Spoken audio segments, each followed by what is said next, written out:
Move over, gems. Big Daddy cores are here, and these guys are absolutely amazing. In today's video, I'm going to tell you guys where you can go to farm these cores. They've been out for a while, so you guys probably know, but if you didn't, then we're going to cover that. We're also going to talk about which ones are best for which hunters, because I do think that it's pretty straightforward, but in case, again, you didn't know, we're going to cover that. But we also are going to drop another option for you guys to participate in the upcoming airdrop event by supporting your boy over on the Netmarble platform. And we actually are going to get another code pretty soon here, but here's a look at the current one that we do have, where I've got 500 essence stones and a 200,000 gold linked down below. I've got another 500, basically another 500 of those coupons to give out, so make sure you do support. Link down below in the description. The way it works is you click that button and I can send it to you. Just give me about a day or so, because I got to log in and push send to all supporters, but you don't get a coupon or code or anything like that from me. It just happens spontaneously in your gift box. All right, so let's talk about this. So the new core system is one of the new progression systems in the game to help you make it through some of the difficult content. If you notice, over the last couple of months, they've really been trying to hammer out more ways to improve. They've been increasing the level cap consistently. They put in gems, they put in stronger equipment. They are now putting in this system, so they're trying to find more ways to help you guys progress. So you can farm it on either difficulty or any stage really through the workshop. The lower floors, the higher floors, it is what it is. But couple of tips. First things first, if you're not able to clear Baran on normal, I recommend largely playing hard difficulty here. The reason why is because you are going to actually get the chance to get these legendary drops. You're not going to get legendary drops basically on easy Baran, so keep that in mind. Now you cannot, that's the trade-off from this, is that you cannot actually get a drop of any spirit ones, which is the diamond shaped one. But guess what? You can't get those here either. You've got to play normal difficulty on Baran. Did I say hard earlier? I'm not sure, but you got to play normal. And so, like I said, you don't really have a chance to get that to drop. So you could flip-flop if you want to between easy here and hard here, but I recommend mainly playing hard if you can to get those better drops. And you guys shouldn't have a terrible time with this. I mean, wind is strong against both stages. I mean, you guys should have wind characters by now built up, and if you haven't built them, you're taking a bit long there. You should get to that sooner than later. All right, so let's move on. But before we do, if you guys are enjoying the video, make sure you hit that thumbs up and subscribe. We do solo leveling rise content here weekly, so make sure that you guys stick around and don't miss anything we upload here on the channel going forward. All right, let's move over to the codex and take a look at all of the different cores that we have in the game. So quick tip on cores is that don't get overwhelmed by it. There's really only 6 different cores. It's just that there's different variations on it, because they'll have like a Sung Jinwoo version, they'll have a element based version like wind or whatever. Like, they'll have a bunch of different variations, but there's really, at the end of the day, only 6, and 2 of which are actually, yeah, 2 of which I was going to say are actually only available again in that spirit one. These are the diamond ones, so keep that in mind. So don't get overwhelmed by it. Next tip is each of these will have a base stat that they give out. So the first stat bonus for this piece specifically, the body ones, which is the cube ones, is defense or additional defense. Then you'll see the attack versions, and then the circular ones or the attack ones, and then the diamond ones, I think those ones are like MP or something. I don't remember that. HP, my bad, that should have made sense. Mind, body, spirit. So I'm never going to remember that. I'll just call them by their shapes. But basically, long story short with this, doesn't matter which one it is, you can go for a percentage base, but I typically advocate going for the additional stat, because it just improves your base stat more. So when you've got the percentage based on your artifacts or whatever, there's a higher number that they're kind of feeding off of. So that's the way that I contextualize it. Maybe you feel differently. You know what I'll say is, I think that if you've got higher dupes in your characters, then you can make an argument. Honestly, you can make an argument either way, because you start getting more percentages on the advancements 6 through 10 and stuff like that. But regardless, you can make a different argument if you feel opposite of me. So we're going to start off by just kind of looking at these, and then we'll go from there. So I want to start off with the attack based ones. So we're going to look at the attack core stat increaser. We're going to actually just do this. There's 2 cubes or circles, excuse me. I'm bad at shapes. All right, so we have the Ancient Wraith. This one, again, additional attack or attack percentage, but the key thing with this one is it increases the attack by a flat amount. Looking at this thing had me rolling the first time I saw it, because I got one of these and I was like, that's literally blades. It's literally blades. So take from that what you will, but this one's kind of interesting because every hunter in the game can equip some variation of these, right? they're all going to put on a circle, cube, and a triangle one or diamond one. There is no difference. So the core stat on this, the first part is going to be irrelevant for a huge cast of the game because they just simply don't use their attack stat to do anything. They're going to scale off of defense or HP. But if they're an attack stat based character, then obviously they'll get more value out of that. And you know, if they scale off something else, they'll get their extra attack from something else. But regardless, this one's interesting because it increases your critical hit damage for your basic skills. That's not your basic attack. Those are the skill 1 and 2s that you have as well. So keep that in mind. So this one I like on a lot of hunters. I actually think, pretty much long story short, to make this very short and sweet, if you are not somebody that scales off of attack like Sung Jinwoo or Mireille or Alicia, if you're not somebody that scales off of attack, I think that you should be using the other version. However, if you do scale off of attack, you can make an argument for this one. I actually like this one a lot. I think I would more often than not use this one because it's just a flat, consistent bonus. But I do think that this one scales pretty highly, but it's just for a shorter period of time. The peak is not very long. It's only for 8 seconds at legendary rarity, so it's not a very long thing. Well, it's 8 regardless, but it's 12 here. So maybe that makes a little bit more sense for you to kind of contextualize. You know, this one screams to me a hunter that has cooldown reductions or can spam their hits. I like it on a character like Sa, for example, but it would also be extremely strong on a character like Mireille. However, again, I think with Mireille, for example, you're still probably just looking for the base attack increase, and that would be really, really good on her. I also like with this one the combination of additional attack and attack percentage. I think that could be fun. Now, I'm not really going to talk too much about the secondary stats. What you need to know about the secondary stats is that can kind of be whatever from the long list of stats in the entire game. So what I'll tell you is most of the time, this is not at all great, but it's whatever. I don't really mind this on her. What I'll tell you is that most of the time for the additional MP spot here, this is not what you're looking for. You're looking for the damage-based ones, critical hit damage, not so much rate. You can do rate, but not so much rate. Rate's kind of like you'll get it naturally through artifacts for the most part for hunters. But you can look for that as well. But basically crits, damage increase, defense penetration, those are the ones you're looking for. And then there are some super duper niche cases. To be fair, I don't know if they changed this. But Choi, he's not looking for crit, obviously. Again, I don't know if they changed that. I haven't read him in a couple of weeks, so it is what it is. All right, so let's move on from these guys and we will shuffle over to the defense cores here. So again, same deal with the additional stats. And by the way, for the secondary stats, it's largely the same thing as well. Critical hit damage, etc.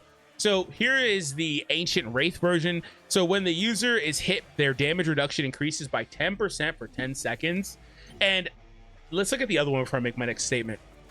When the user uses their ultimate, it grants a shield equal to 10% of their max HP for 8 seconds. You know, I've got to say, one of my favorite things about the hunters that scale off of defense and HP is that you could just keep on pumping in more defense or HP, whatever it is, and their bulk goes up alongside their damage. Whereas hunters that scale off of attack, you got to make sure you're pushing the attack stat as well. And that makes them do more damage. They peak higher generally offensively, but they're not getting that same bulk. And for example, a character like Mireille kind of takes a lot of damage. Now, that being said, she is with the core system here, even characters like Mireille that kind of get plowed through in terms of just how much damage she takes. This is great for her as well. Like, she's going to now have extra ways to get bulk, so she can, with her artifacts, go as heavily into the things that she needs to, whether it's MP, critical, attack, whatever, right? So I'll say that, again, all these can be equipped on all the hunters in the game.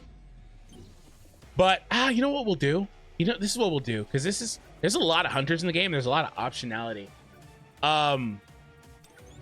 So what I'll do is we'll do this. I'll go through that list of SSRs, and we'll just do the circle core one first, and we'll talk about that very briefly, just rapid fire style. The circle one is just going to be either an attack increase or crit. I'll just say one of those two things so you know. So Mireille, I like attack. Crit, basically, long story short, if they're not an attack scaler, though, they have no choice, in my opinion, but to use the critical hit damage basic skill version. So there you go with those couple of characters. Yu Su Hyun, I'll go attack. I'm going attack here. I'm going crit here. We're going, well, she doesn't really matter much, but we'll go crit there. It's fine. She doesn't scale off of attack, does she? It doesn't matter. It just absolutely does not matter. I didn't think so. Crit version here, attack here. Crit version here doesn't matter. You actually want crit here, I think. I don't know how that works with his ultimate, because it increases the crit hit damage of skills specifically. It doesn't really matter all too much. What matters more with him is more just having crit hit damage as the secondary stat. But for the most part, that's the same for all the hunters. Crit here, crit here. Basically on all these other hunters, it's going to be the crit version, except for these two. I'm going attack on both of these two pretty easily. You can make an argument for Cha as well that the crit version is pretty good because she's able to spam the dancer out. But I'm mainly just going to go attack there. All right, so let's talk about the defense one, and we'll do the same thing here just to make this pretty concise for you guys. I don't want to spend a ton of time on it. We're already kind of getting long in the video. So damage reduction increased by 10% for 10 seconds, and then the ultimate shield. So it's another high risk, not high risk, but like immediate payoff versus later payoff for a shorter amount of time. So what I will say, well, this one requires you to get hit. It's not at all the same. They both proc repeatedly. The trade-off here is that this one, so what I'll say is, okay, so what I'll say is I would put this one on most hunters personally because it's easy to proc repeatedly. The cooldown is 25 seconds though. That's the trade-off.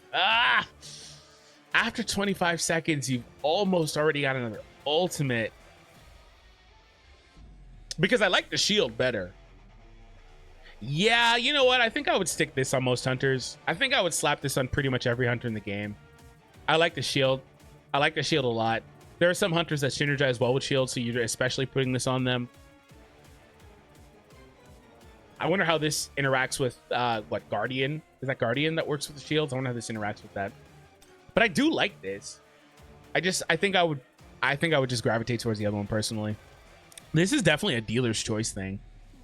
It's definitely dealer's choice, in my opinion. Damage cut 6% for 10 seconds. Shield 6% for 8 seconds. Yeah, I think that's dealer's choice. I'm not going to go through the list because I don't really think that one matters a ton. I think it's just whatever you want to put. They're both good. They're both good for different reasons. All right, so this one is the attack HP, version. So when the user's basic attack hits 3 times, it charges their power gauge by 3% at the legendary version. So let's not even, where's this at? 2% for 10 seconds. Okay. I was wondering like if this would be like freaking 1% or something. I guess that should make sense with the other one being 1% probably. Hits 3 times, it charges their power gauge by 2%. Cooldown is 10 seconds. 3% cooldown, 10 seconds. Okay. When the user uses their ultimate skill, it recovers MP equal to 5% of their max MP. Oh, that's a super easy one for Mireille. That's not even close. So here's the fun thing. 2 characters came to mind with these. This one easily, I like. First thing, actually, hold on. Let me rewind a little bit. I think this one is going to be really good against boss content like Power Destruction or Guild Boss, things like that. I think this one's going to be super good because those are typically pretty long fights. You are going to, well, I don't know about the actual timer length, but they feel like long fights. But you're going to be using your ultimates repeatedly in those fights, so that would be really nice. I also think this could work pretty well with several other utility skills or artifacts that do similar things in terms of making it easier to get your ultimates. Now, I was gonna say a hunter came to mind with this only because the basic hit 3 times mechanic, but she doesn't need this. And I was thinking about Charlotte. She doesn't need this because she just procs it regardless. So what I would say is with this is I would put this on a hunter that's basic attack based. Like I think I would probably put this one on like Alicia, but yeah, I think I would put this on Alicia. I think actually I would put this on a lot of hunters. I think this is the one that I would put on most hunters, actually, looking at it again. But this one is super easy. You're putting this one on Mireille and it's not close. Like this one like clearly was made for Mireille. It's very apparent. And the thing is too, you could say this works on a few hunters, but I think it's mainly Mireille. What I'll say to keep this short and sweet, I think I'm putting the other one on literally every other hunter. I think that it's very valuable in that case, just increasing the power gauge. But at the end of the day, it's not like a huge difference. It's just more about the fact that hitting 3 times and then triggering this every 10 seconds, consistent power gauge recovery is very nice. And then the other one, just like all the other cores, it's like when you activate your ultimate, have XYZ happen. The only downside with this is that it's got a cooldown of 20 seconds. I feel like Mireille can get hers a little bit faster than that. So you may have some situations where you don't get it, but I think that it peaks pretty highly with the MP. I do, however, also like this on hunters like Mireille that do spam their skills, like a Sa, like a Cha, hunters that can spam their skills pretty reliably. But I think that this one is another one that's super duper straightforward. So really, honestly, in hindsight, I think that they all were pretty straightforward in terms of what you wanted to put on them. So that is largely it. So in terms of that one, I will do the thing for that one. So it's either going to be, what was it? It's either going to be the MP bonus or the power gauge up. I am putting power gauge easy here. I already talked about Mireille. On her, I actually think you do MP bonus. Kind of doesn't, yeah, well, you have to do MP bonus because there's no power gauge really. So I guess that one just, that's a nothing burger for her. It doesn't really matter much because I don't think she struggles with MP problems either. On Yu Soo-hyun, I am actually putting on the basic increase one. Definitely putting the basic one on him because he lives off the basic attack. On her, you could do the basic one as well because you want to get that ultimate fast. Same deal here. On the support characters or characters that use their ultimate to help increase damage on the team, like Charlotte or like these support characters, I will put the basic one to help them trigger their ultimate faster. On him, it doesn't matter a ton. It doesn't really matter a ton. He doesn't really struggle for MP in my opinion, but you can do whatever you want. I actually like the MP one here personally. If you've got him A5, he's using that ultimate repeatedly, so he kind of just can keep spamming his skills out a lot. I kind of like that one there. On her, I don't really think it matters all too much, so do with that what you want. On her, I am doing the power gauge up one. Well, you could, like I said a moment ago, you could make the argument you just put the power gauge one, the basic attack power gauge one on like everybody. You could genuinely make that argument. Him, not close, power gauge one. You want that ultimate ASAP. Same deal here. You want that ultimate. Same deal here. Like everybody else, I think you want the ultimate on. Like you just do. I didn't really talk about my boy Dong-soo. He's also another character that has short cooldown / can spam his skills. I like that. Yeah, basic attack here because she's always basic attacking or core attacking, I guess, as well. So yeah, I think that's pretty straightforward for all these characters. It's nothing crazy. They have a lot of flexibility. It kind of, like I said, comes down to dealer's choice for a lot of this, and that's actually pretty good design. And what's really going to differentiate these is not really so much like the main passives of each of these individually, but the substats. I think that the secondary stat is where you really are going to get a lot of that flexibility or lack of flexibility in terms of what these hunters are out there doing. So I haven't bothered changing this personally in a long time, but what I would do is kind of just keep up with what I was saying. I'd slap a Jinwoo one on to increase attack if I had it anyway. I don't think I have one, so that's what I would do. I'm not going to bother with this right now. There's just too much variance here, too many different things here. I liked this one initially though, so I may just leave it, critical damage, attack, and then ultimate basic skill. Like I kind of like that one on him. So that's what I would do overall. And if you guys enjoyed this video, and I mentioned Dong-soo a second ago, if you want to see the boy Dong-soo in action, he was dominant. He was super good for me. That video should be on the screen right now. Check it out.